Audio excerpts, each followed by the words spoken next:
পরীক্ষা সামনে, একেবারে সামনে, নিশ্চয়ই প্রস্তুতি নিয়ে নিয়েছো সবাই। দেখো, পরীক্ষার সামনেটাতে কি করতে হবে দুটো কথা বলবো। প্রথম কথা হচ্ছে, এই মুহূর্তে অতিরিক্ত দুশ্চিন্তা নিয়ে কোনো লাভ নেই। সো বি কুল গাইজ, ঠিক আছে? যেটা প্রস্তুতি হবার হয়ে গেছে, যেটা এতদিন ধরে পড়েছো হয়ে গেছে, শুধু দেখা জিনিসগুলোকে পারলে আরেকবার দেখে নাও, ঠিক আছে?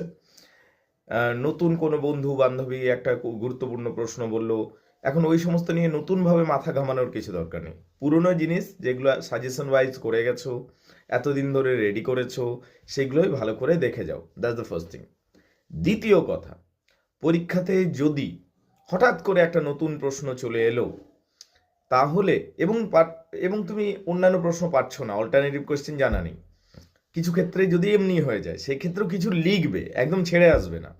লিখতে তোমাকে হবে। সামারি জানা আছে, তুমি একটা ম্যাচিওর স্টুডেন্ট, তুমি মোটামুটি জানো যে প্রশ্নটা কি বলছে, বানিয়ে গুছিয়ে লিখে দেবে। বুঝতে পারলে কিনা? আর 3 নাম্বার কথা, পরীক্ষাতে সবসময় এইটা এক্সপেক্ট করবে না যে যা আছে তাই আসবে, মানে যা পড়ে যাচ্ছি তাই আসবে, এইটা এক্সপেক্ট করো না। হ্যাঁ আসবে, সেখান থেকে আসবে, কিন্তু যদি অন্যভাবেও একটা দুটো প্রশ্ন আসে, ঘাবড়ে যাবে না, নিজের মতো করে বানিয়ে লিখে দেবে। অনেক ক্ষেত্রে বানিয়ে লিখলে বেশি নাম্বার পাওয়া যায়।